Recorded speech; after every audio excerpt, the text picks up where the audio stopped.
être quand même un premier docteur dans la famille, ça fait toujours plaisir. On m'avait découragé étant au collège, on me disait, écoute, la communication c'est bouché, il n'y a pas assez de débouchés parce que les gens ne savent pas, ils n'ont pas de connaissances. Ils ne connaissaient qu'une seule école de communication et de journalistes notamment, qui est réputée ici. Les gens ne savaient pas qu'il y avait une fac de com à l'université, il y avait tout ça. Donc, je veux dire, les idées reçues, ok, mais que chacun fasse sa propre expérience avec ses propres convictions. On ne va pas se baser sur le vécu des autres pour se bloquer. À quelqu'un qui voudrait faire le doctorat, je demanderais déjà la passion. Être passionné par ce qu'on veut faire. C'est-à-dire, le sujet qu'on veut traiter là, est-ce qu'on l'a dans la peau? Est-ce que c'est vraiment ce en quoi on se sent? Quand c'est comme ça, on ne sent pas qu'on travaille réellement parce qu'on fait ce qu'on aime.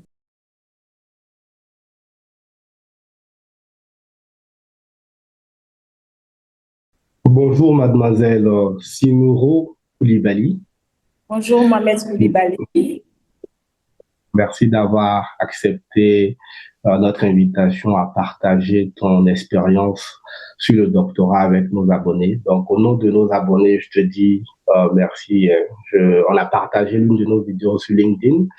Quelqu'un a recommandé ton profil, je t'ai contacté. Tu n'as pas hésité à donner ta disponibilité. Donc, ça montre que tu es vraiment disposé à partager ton expérience, à aider les uns et les autres, les unes et les autres à savoir si le doctorat, il est fait pour elles ou il est fait pour eux. Donc, merci au nom des abonnés déjà.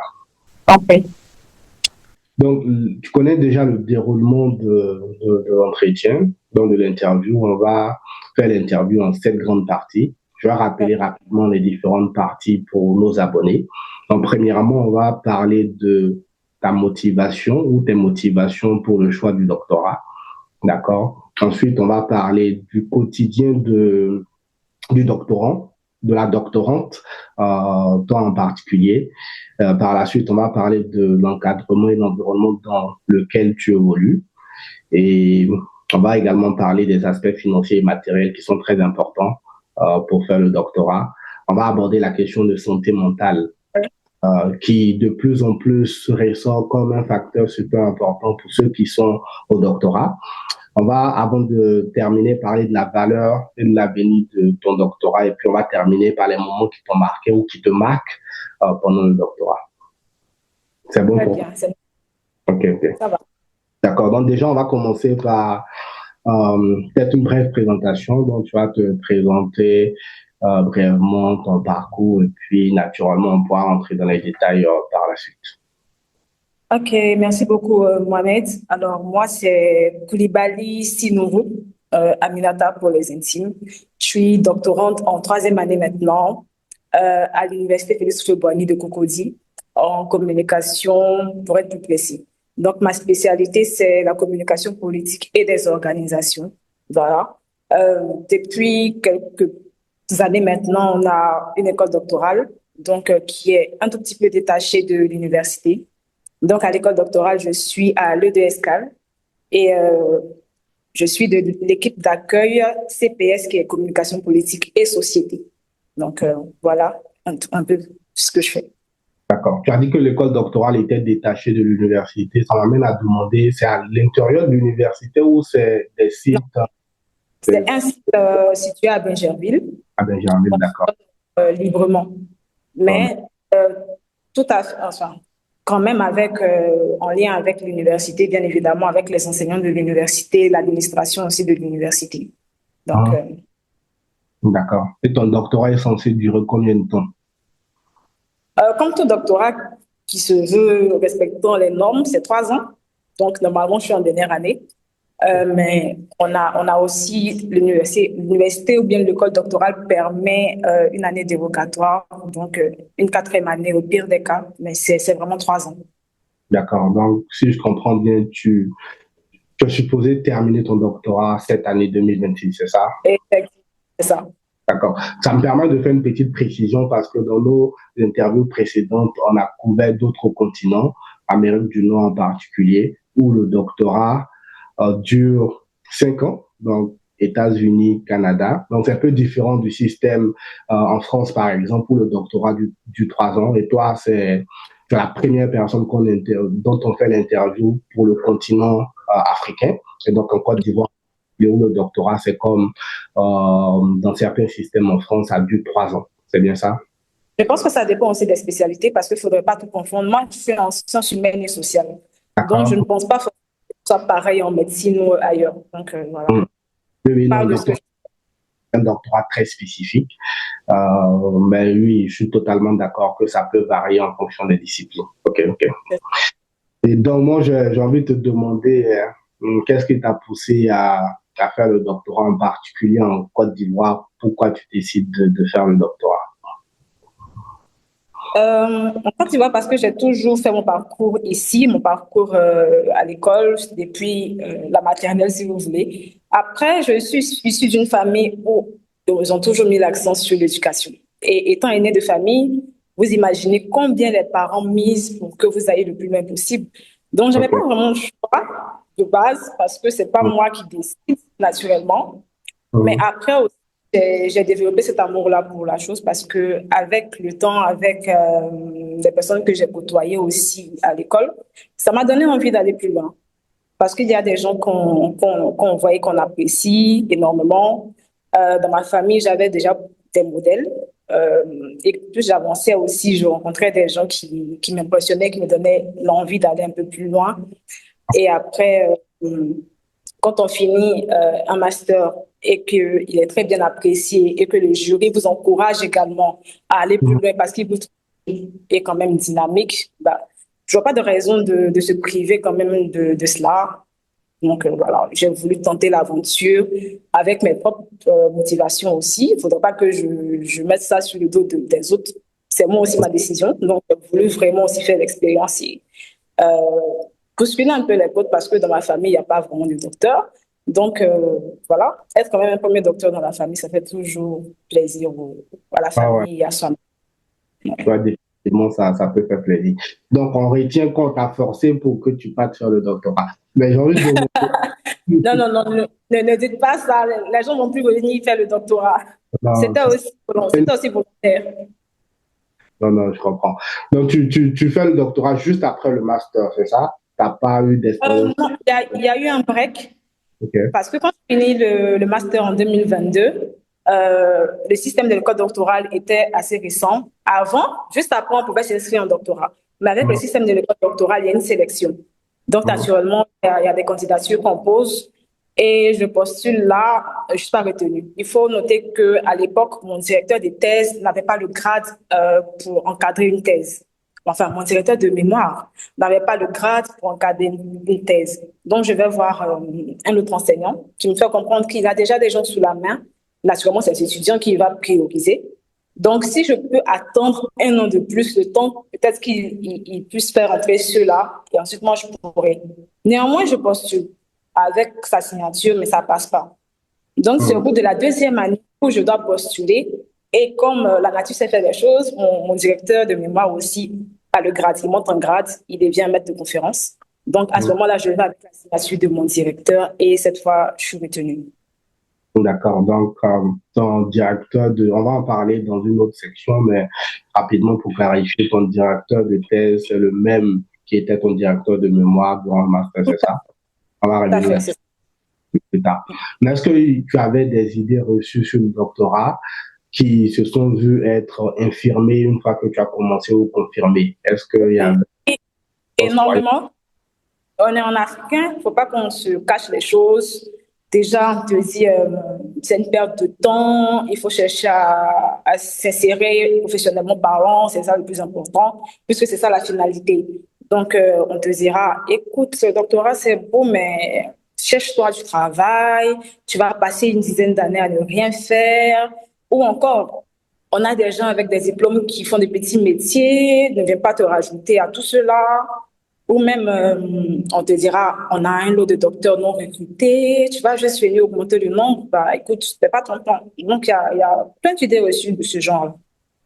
Mais une fois que tu as commencé, c'est vrai que tu n'as pas encore terminé pour vérifier certaines de ces idées reçues, mais pour celles qui se rapportent aux études de doctorat, est-ce qu'il y a certaines que tu as trouvées être juste des idées qui ne sont pas vérifiées ou tu attends de finir d'abord Je pour... ne peux pas totalement dire infirmer certaines idées reçues, mais de ce que je peux observer, je peux dire que chacun a son parcours.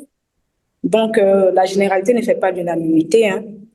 Moi, je ne veux pas me baser sur ce que les gens racontent pour me freiner. Sinon, je pense que je n'aurais même pas fait des études en communication. Parce que même là, on m'avait découragé étant au collège. On me disait, écoute, la communication, c'est bouché, il n'y a pas assez de débouchés, parce que les gens ne savent pas, ils n'ont pas de connaissances. Ils ne connaissaient qu'une seule école de communication et des journalistes notamment, qui est réputée ici. Les gens ne savaient pas qu'il y avait une fac de com à l'université, il y avait tout ça. Donc, je veux dire, les idées reçues, ok, mais que chacun fasse sa propre expérience avec ses propres convictions. On ne va pas se baser sur le vécu des autres pour se bloquer. Absolument, je pense que c'est un très bon conseil. Et donc, au-delà de la généralité, chacun ou chacune a sa propre expérience et on ne va pas toujours se baser sur la généralité. Je pense que c'est très bien noté. Et là, j'ai envie de poser une dernière question pour cette première partie. Vu qu'on t'a forcé pour faire le doctorat, si tu pouvais revenir en arrière, est-ce que tu feras le même choix?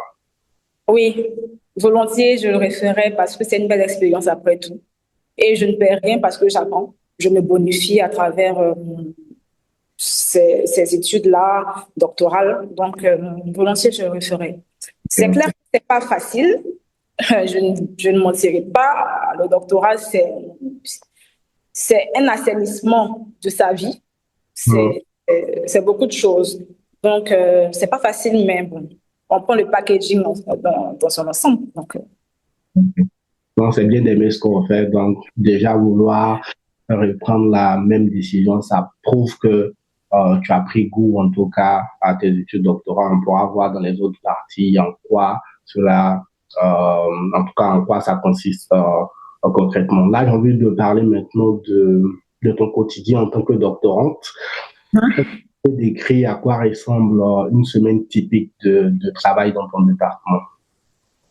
dans mon département, je ne sais pas dans mon département Et parce que voilà. c'est pas que là-bas. Dans mon département, je passe moins de temps parce que, comme je vous ai dit, il y a une école doctorale qui est basée à Bingerville. Donc, autant le département, c'est à l'université à Cocody. Donc, je passe pas beaucoup de temps au département, sauf quand j'ai des rendez-vous avec mon directeur ou quand il y a des activités scientifiques là-bas. Par contre, à l'école doctorale, on nous organise des séminaires, on a des activités, on a des soutenances auxquelles on prend part et on a naturellement des courses administratives aussi à faire. Donc, je passe beaucoup plus de temps ici. Mais une semaine typique pour moi, doctorante, c'est quoi? Euh, c'est pas, tout le temps n'est pas passé ici. C'est beaucoup plus dans mon organisation, dans la bosse. Mais de temps en temps, en semaine, je suis passée quand même une fois ici, c'est-à-dire pour une soutenance, pour une activité scientifique ou pour un document administratif. Ou encore Mhm. à l'université pour les mêmes choses, c'est-à-dire activité scientifique, course administrative ou rendez-vous avec le directeur. Donc, c'est un peu plus ça. Mais le reste du temps, il est passé avec ma propre personne et mon ordinateur, qui est le meilleur allié d'un chercheur, naturellement. Donc, c'est un peu ça. Tu as décrit un ensemble de tâches. J'ai envie de demander là maintenant, si tu pouvais donner une moyenne, combien de temps tu travailles par semaine, combien d'heures par exemple? Est-ce que tu peux donner une moyenne? Si on prend un minimum de 6 heures par jour, sinon 8 heures par jour, on doit tourner entre les 46 et 52 heures par semaine, hein. Ok. Et donc, tu fais effectivement les 6 ou 8 heures par jour de travail, c'est ça? Quand je suis beaucoup plus disponible, parce qu'il y a des moments aussi où on fait d'autres activités extra-universitaires, extra-académiques. Donc, quand j'ai beaucoup plus de temps pour ma thèse, oui, 8 heures par jour. Quand Mhm. je suis un peu bousculée, 6 heures. Ça peut aller un peu en deçà, mais c'est entre 6 et 8 heures généralement. Ok, ok. D'accord, je comprends. Et là, j'ai envie de savoir maintenant en termes de liberté. Et ça peut varier d'un doctorant ou d'une doctorante à une autre. Ça peut dépendre aussi de la personne avec qui tu travailles. Mais est-ce Mhm. que tu penses avoir beaucoup de liberté dans tes études doctorales ou c'est beaucoup plus de contraintes? Comment tu vas décrire ça? C'est des contraintes. Ok. C'est des contraintes parce qu'il y a un résultat à produire, il y a un chronogramme à respecter. Donc, on ne peut pas se permettre de faire comme on veut. Il faut tenir dans les temps. Donc, c'est un peu de contrainte, mais après, c'est pas vu comme des contraintes finalement parce que c'est pour soi-même. Et Mhm. quand on prend plaisir à faire ce qu'on fait parce que c'est un sujet qu'on a soi-même choisi, qu'on aime, il n'y a pas on sent pas trop la charge de travail. C'est quand c'est imposé ou c'est quelque chose qu'on n'aime pas vraiment, dans lequel on se retrouve pas, que ça peut devenir une contrainte. Mais c'est une contrainte dans le sens où il faut s'organiser soi-même pour avoir du temps pour. C'est là que c'est une contrainte. Ce qui veut dire faire filer beaucoup de choses désormais.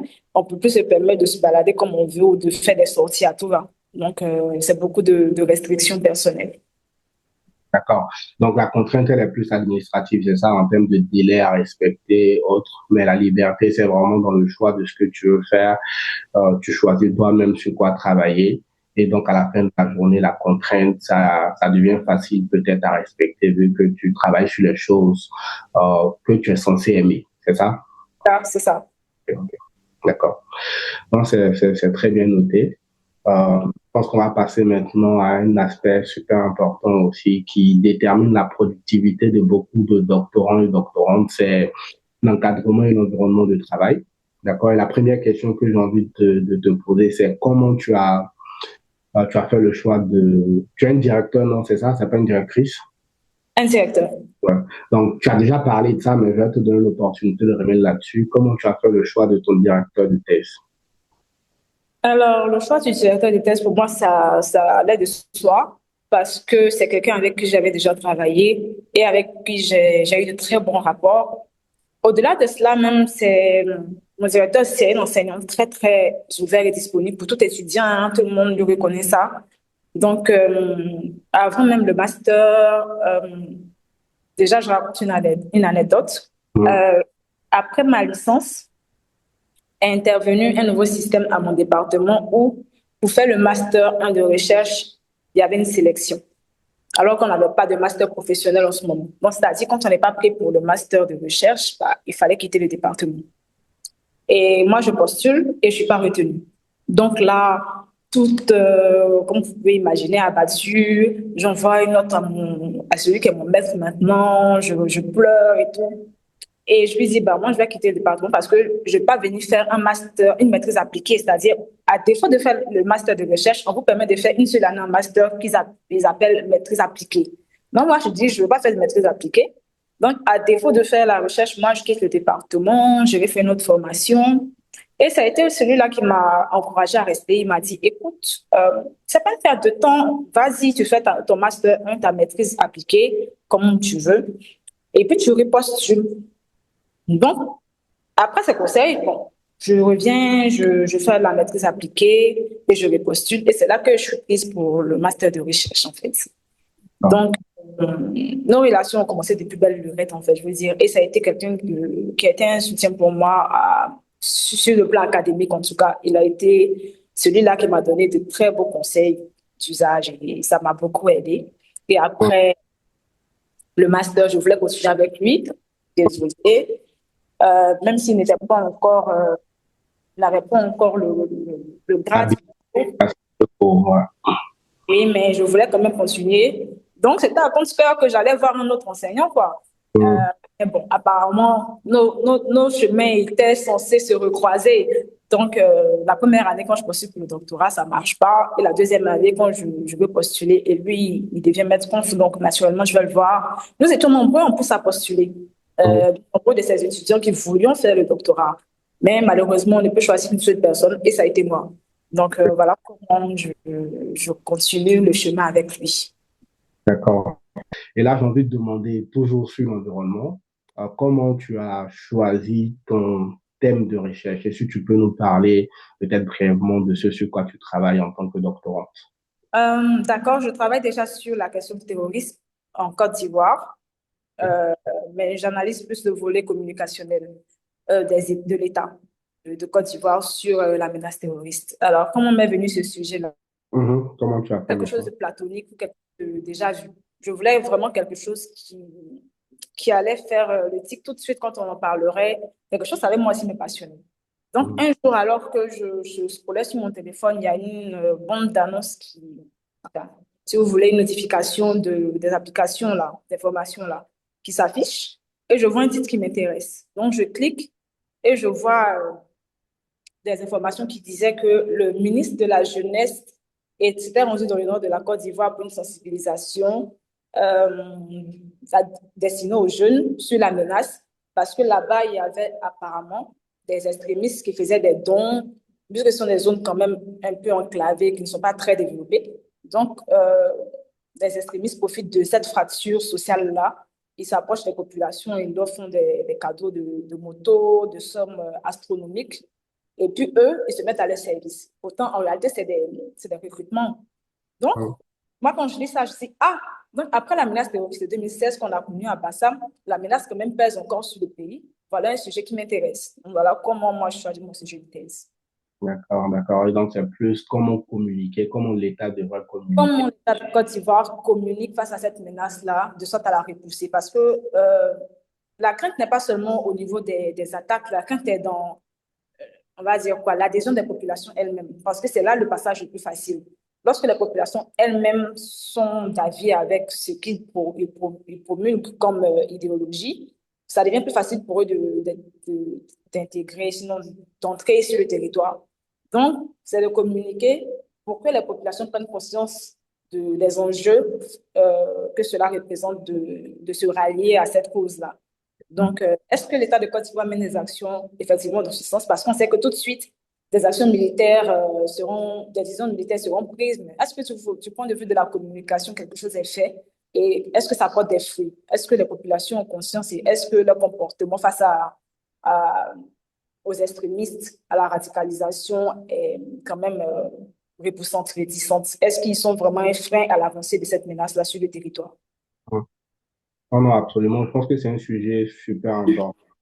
Ouais. Sur que la menace terroriste, elle pèse, en tout cas dans la sous-région ouest africaine depuis quelques années maintenant. Et donc, savoir communiquer, comme tu l'as dit, pour que la population ne se laisse pas amadouer, ne se laisse pas avoir, je pense que c'est définitivement important. Et Ouais.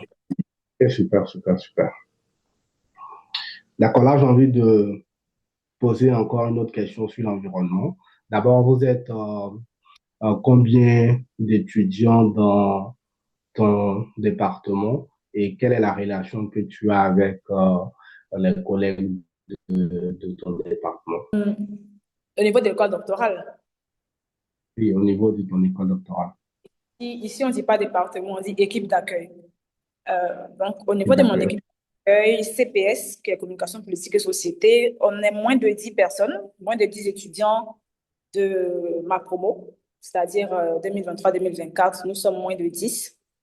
Et ça se passe très bien. C'est vrai qu'après, c'est des adultes, hein, je pense être l'une des plus jeunes de ma promo quand même. Ce sont des gens très occupés, des pères de famille et tout, donc ils n'ont pas forcément le temps d'être très présents, mais on entretient de très bonnes relations quand il y a des informations, parce que je suis déléguée aussi adjoint de ma promo. Donc, quand il y a des infos et tout, quand ils ont besoin de renseignements, ils s'adressent à moi et on garde ce rapport-là et on s'entraide comme on peut. Donc, ça va, ça va. Alors, donc, au niveau de ton travail, c'est vraiment individuel, c'est ça? Tu n'as pas de collaboration Euh, dans c'est chacune qui travaille sur son sujet individuellement, peut-être avec son directeur de thèse. C'est comme ça que ça se passe. Oui, pourquoi? Parce que au niveau de l'équipe, des équipes d'accueil, ce n'est pas par filière, ce n'est pas de la même filière que vous venez. Chacun peut venir de sa filière, seulement que votre sujet doit s'inscrire dans le canevas de l'équipe d'accueil.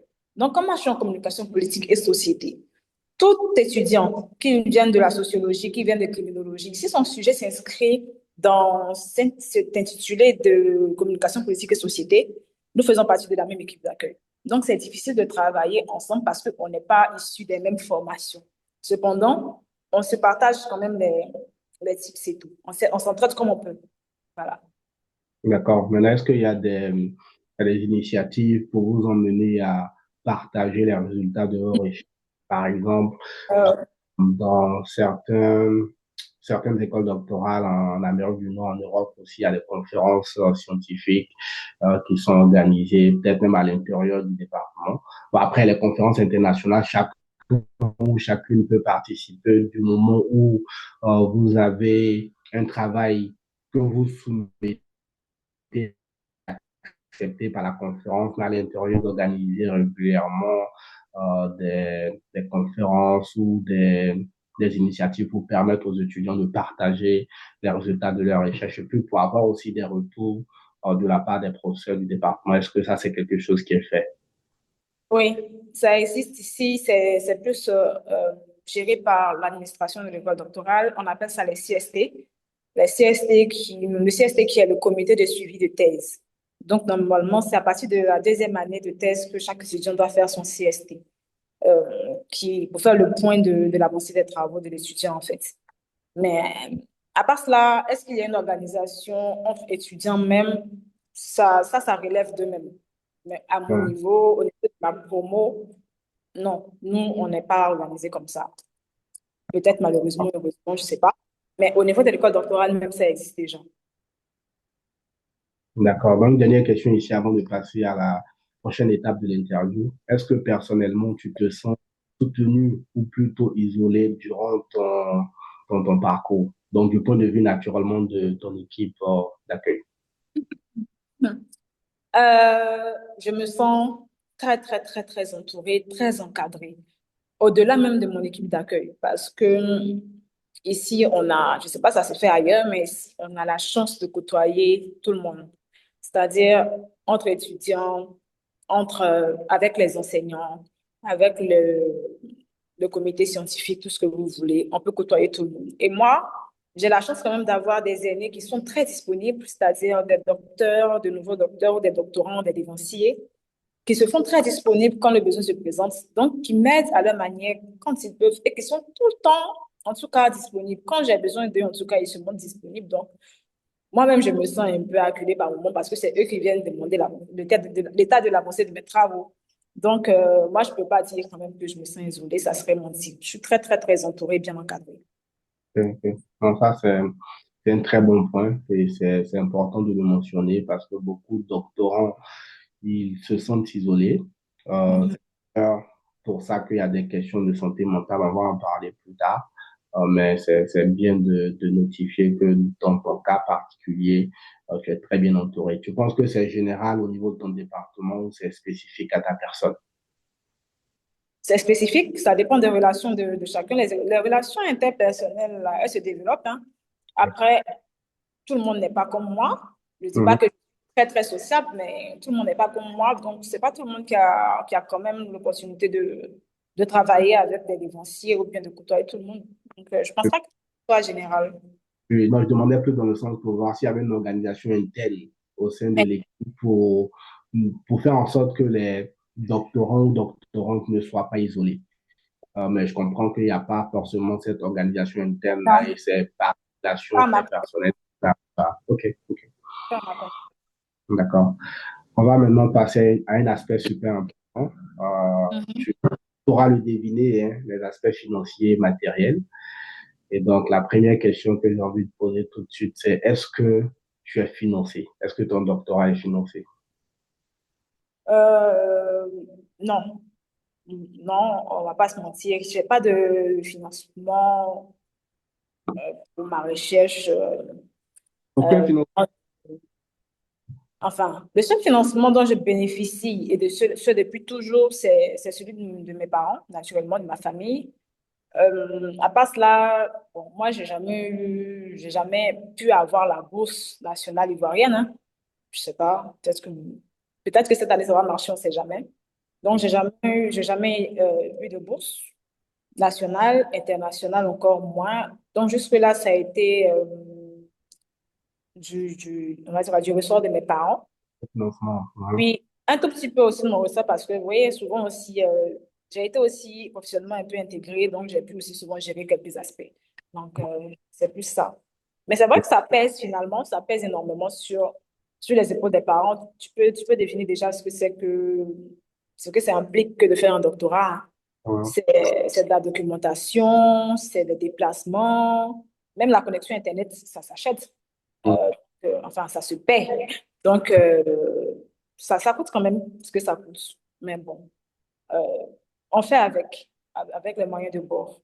Non, non, absolument. Faire le doctorat, ça coûte quand même de l'argent. En plus, si tu veux Ouais. bien faire, il faudrait que tu ne sois pas préoccupé par des aspects financiers pour que tu puisses utiliser tout ton temps effectivement à la recherche. Sinon, tu vas faire de la recherche, mais pas en profondeur. Si tu dois travailler pour avoir les ressources financières. Euh, ok, là, j'ai envie de demander, tu as parlé de bourse.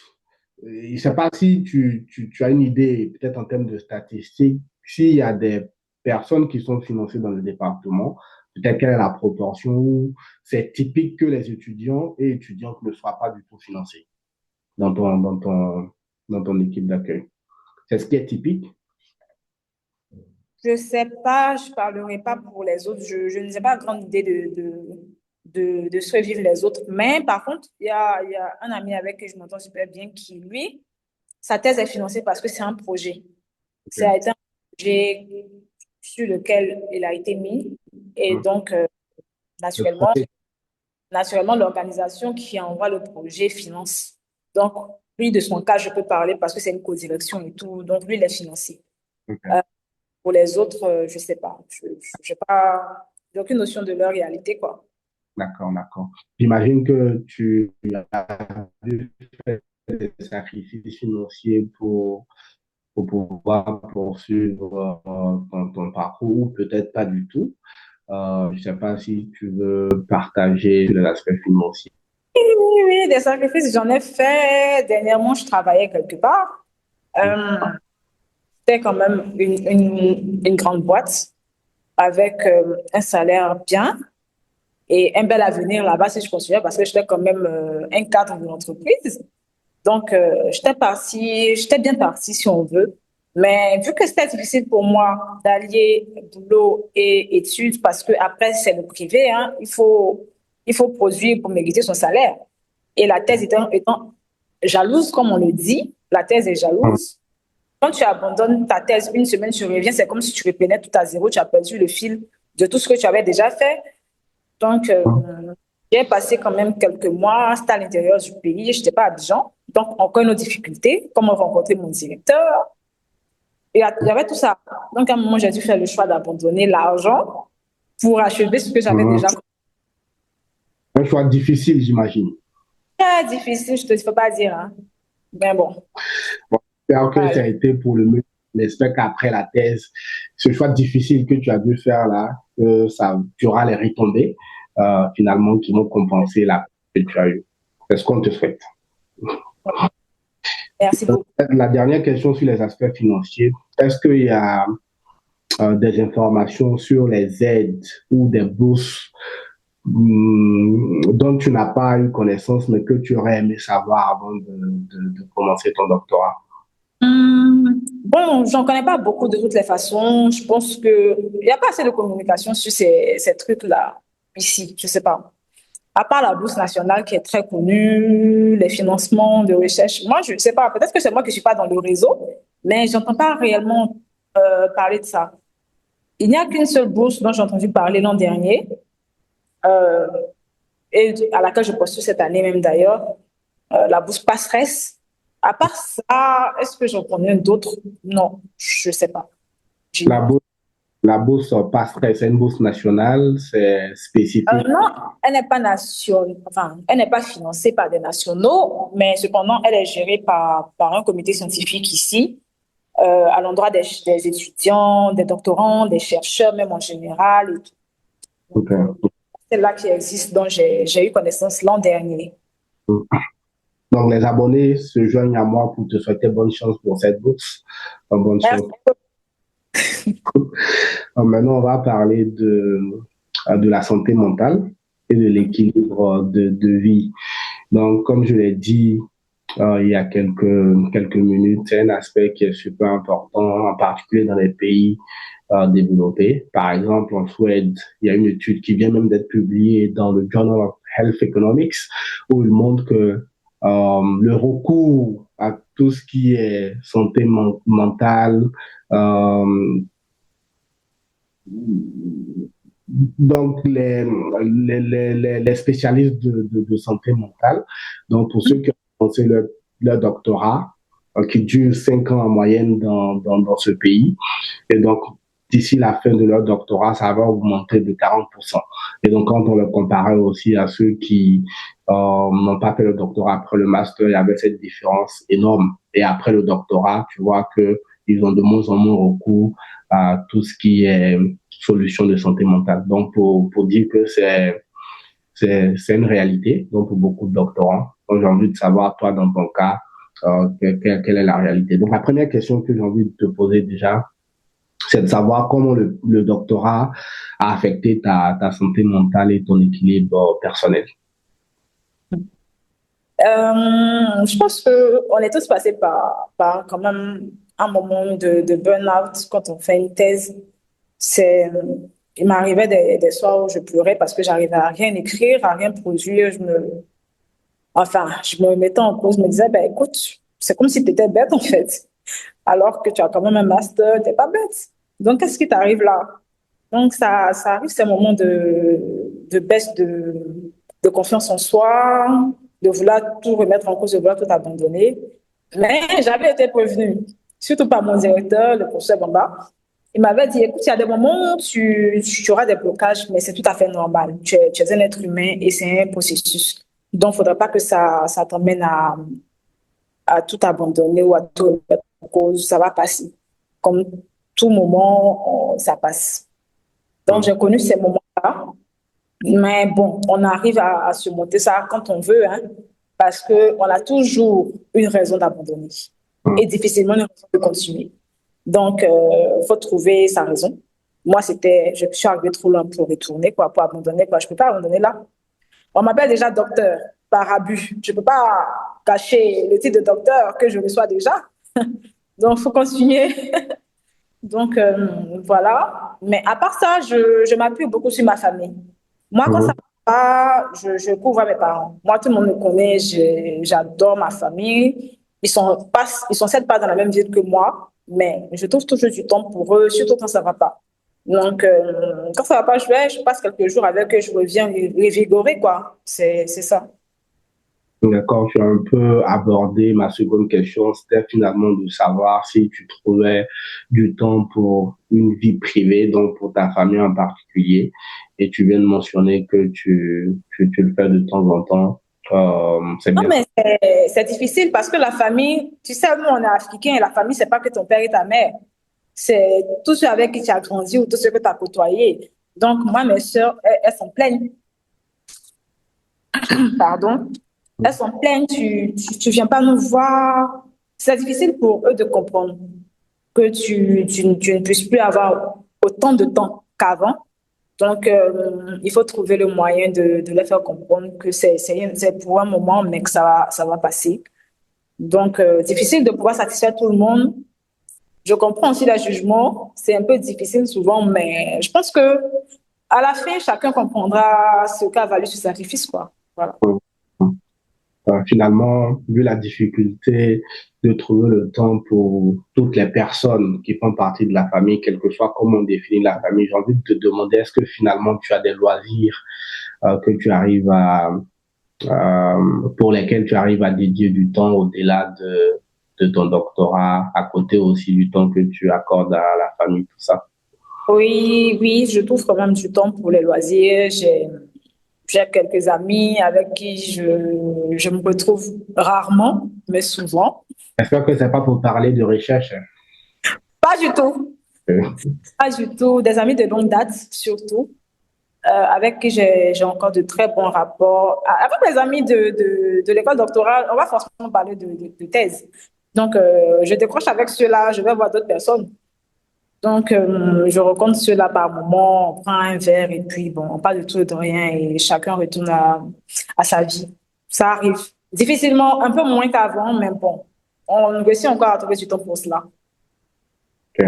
Non, c'est bien de pouvoir équilibrer sa vie. Ça évite aussi le burn-out dont tu as parlé. Et pour parler d'un sujet qui est pratiquement lié le stress, pas forcément au niveau du burn-out, mais j'imagine que quand on fait un doctorat, il y a toujours des moments de stress. Et tu as parlé des moments où tu as l'impression que les choses que tu essaies ne produisent pas les résultats qu'elles doivent produire. Donc, j'ai envie de te demander personnellement, quelle est la stratégie que tu as pour gérer le stress ou la charge de travail durant ton doctorat? Moi, je suis une musicolique. J'aime la musique. Donc, dans tous mes états d'âme, c'est de la musique. J'ai de la musique pour toutes les situations. J'ai de la musique pour tous mes états d'âme. Donc, je commence déjà par ça. Après, j'ai la prière, hein. Faut aussi négliger ce volet-là. J'ai la prière, je prie. Et puis, euh, et puis, je parle quand j'en ai besoin. Je parle à mon père ou à ma mère ou aux amis qui vivent la même chose que moi. On discute. Et puis, bon, voilà. Surtout aux dévanciers. Avec eux, c'est plus simple parce qu'ils ont déjà vécu tout ce que tu vis. Donc, ils trouvent le mot juste. D'accord. Donc, on retient la musique, La trouver prière. la prière.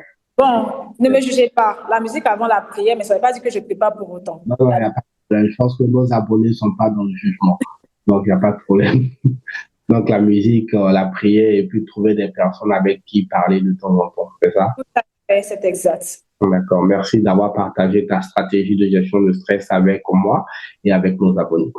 Maintenant, on va passer à l'avant-dernière partie avant la fin de l'interview. Et cette partie, elle intéresse particulièrement nos abonnés. Elle concerne la valeur et l'avenir du doctorat.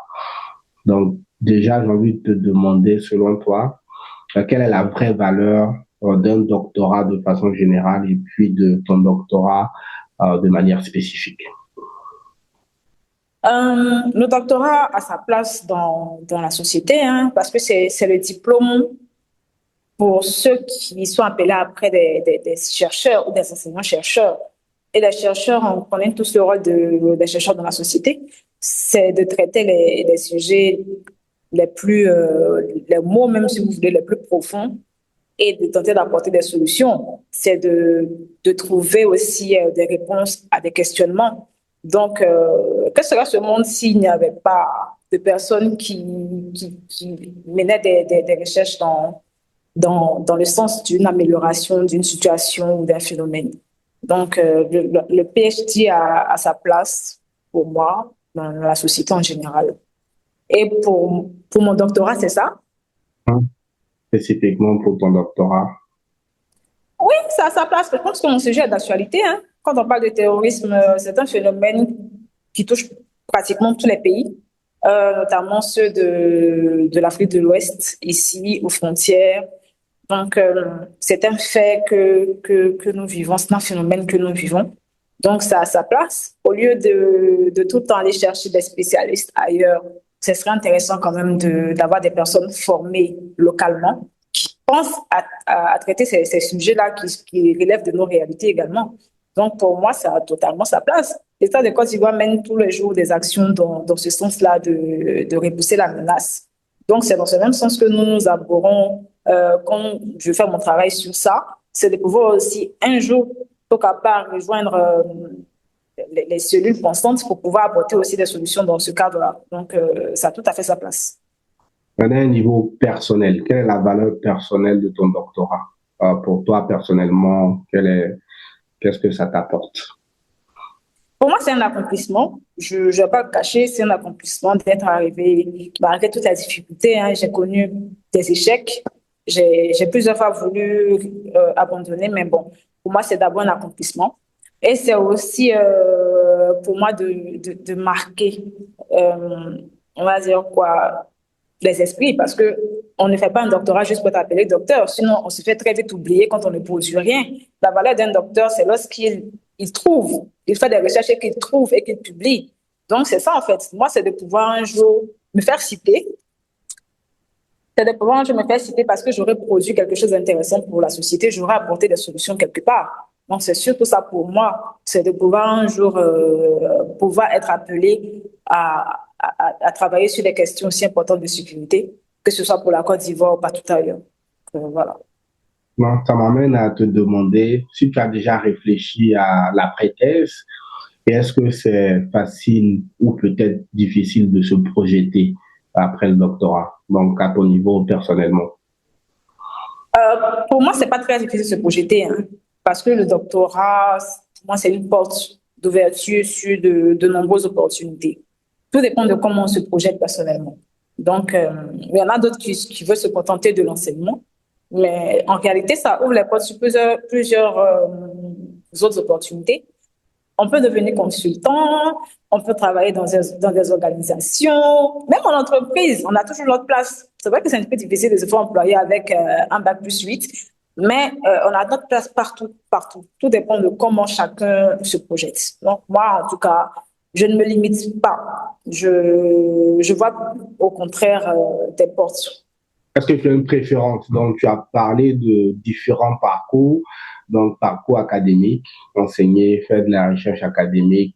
En professionnel, tu as parlé du privé et enfin, académique, c'est aussi professionnel, mais tu as parlé du privé, des institutions.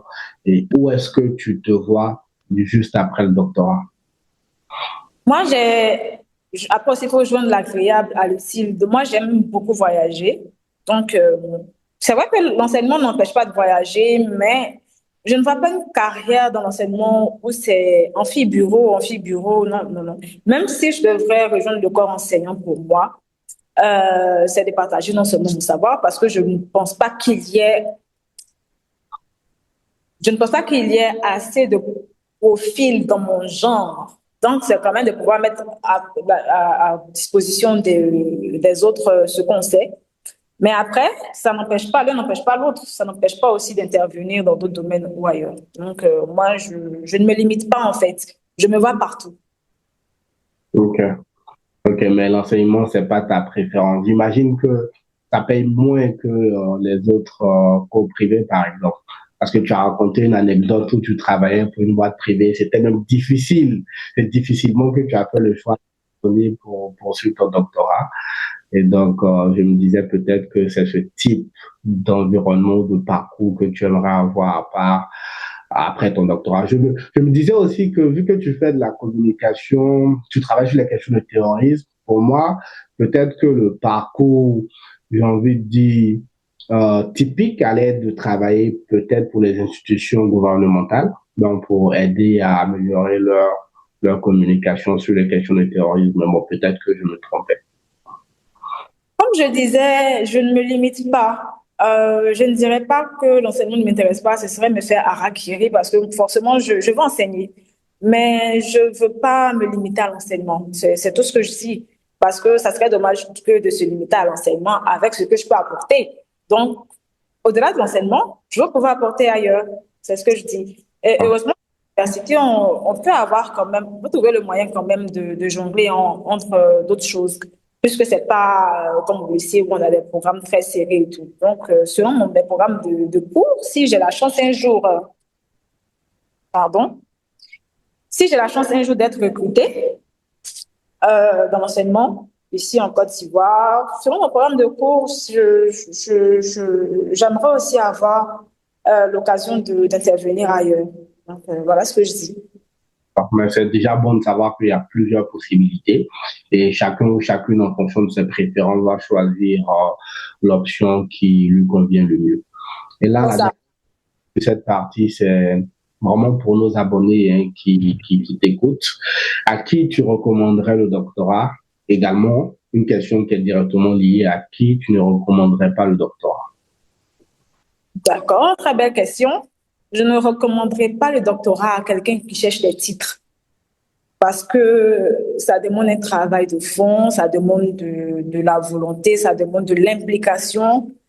Et que si on n'est pas prêt à charbonner, c'est pas la peine de venir faire un doctorat parce que c'est beaucoup de travail. C'est énormément de discipline également. Et c'est des sacrifices à tous les niveaux.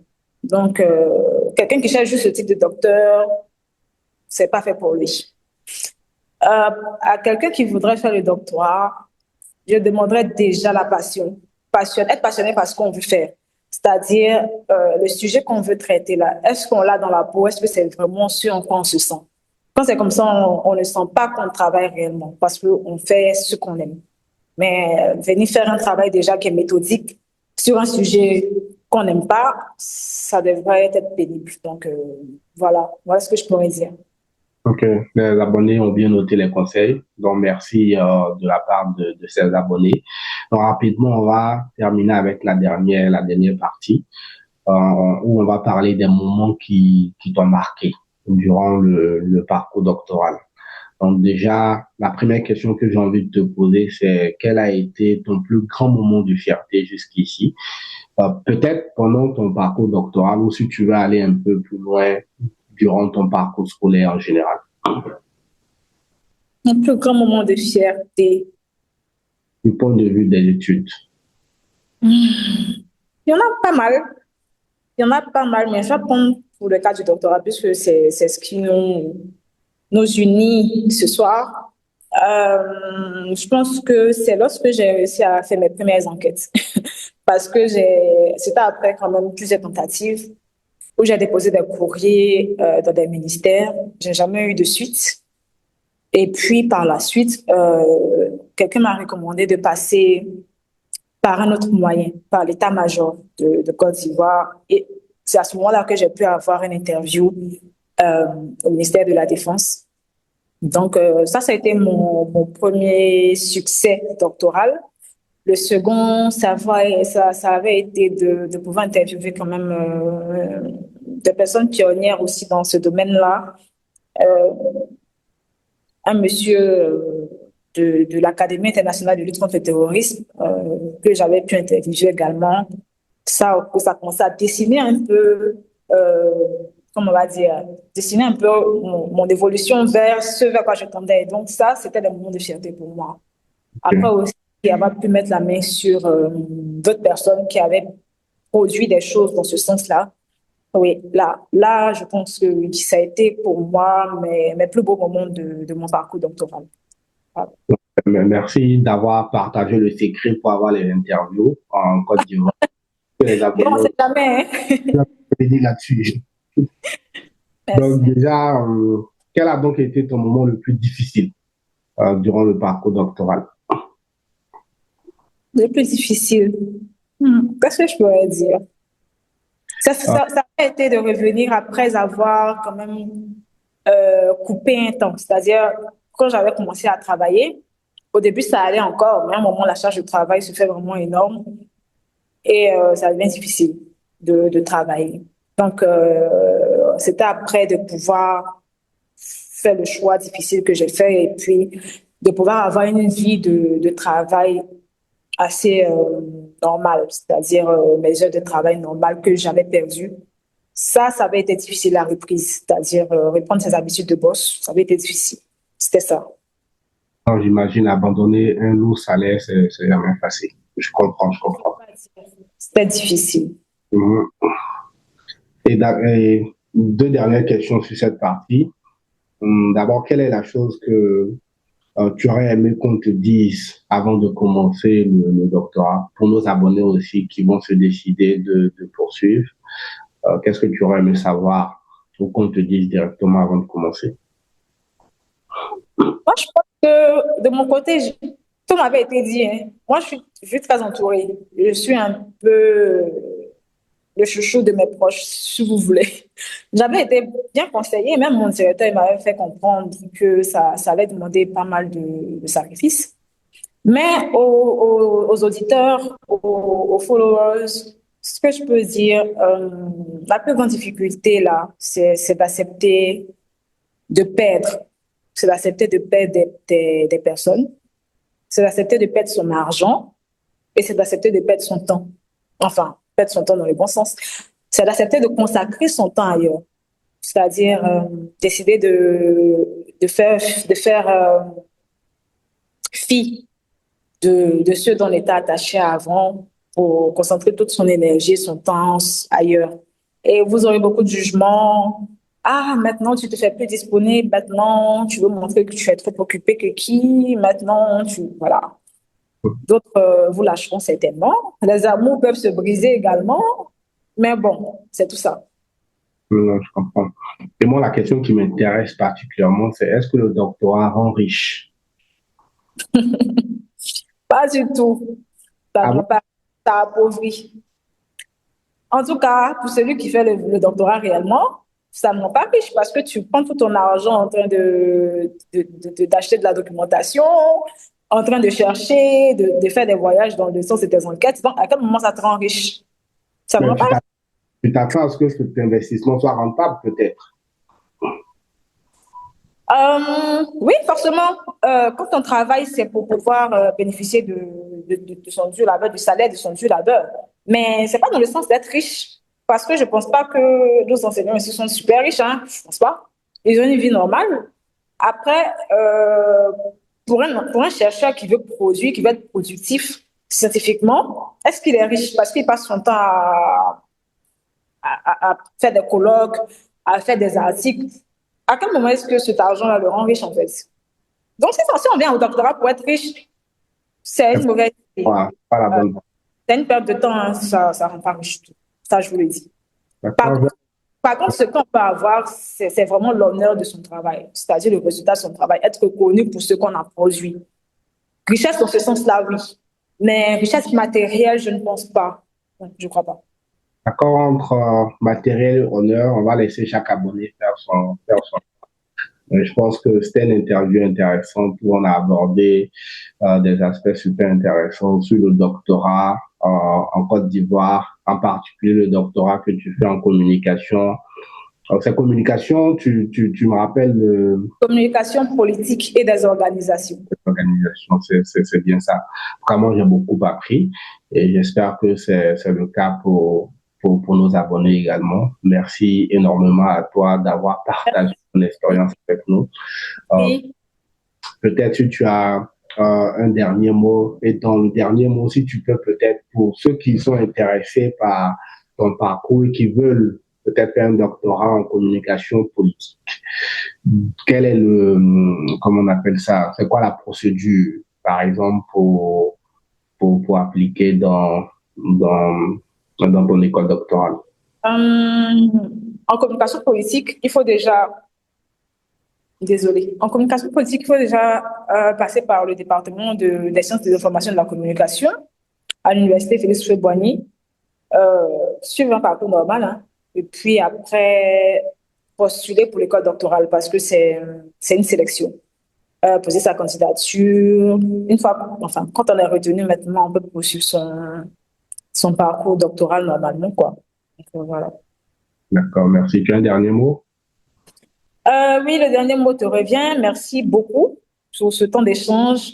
J'espère par mes propos pouvoir édifier quelqu'un ou encourager quelqu'un peut-être à poursuivre ses études ou à vivre ses rêves ou à déconstruire des idées reçues. Donc, merci pour ce canal. Merci pour l'opportunité aussi que tu me fais de pouvoir parler de ce que je fais. Et bonne suite à ton podcast et plein de bonnes choses. Non, c'est nous qui te remercions hein, d'avoir partagé ton expérience avec nous. Bonne chance pour la bourse. Donc, Merci. de bonnes nouvelles concernant la bourse et puis plein succès dans la suite de tes études. Et après les études, on te souhaite de travailler dans, si tu veux, le domaine que tu préfères. Donc, plein succès dans la suite de ton parcours. Merci beaucoup. Merci.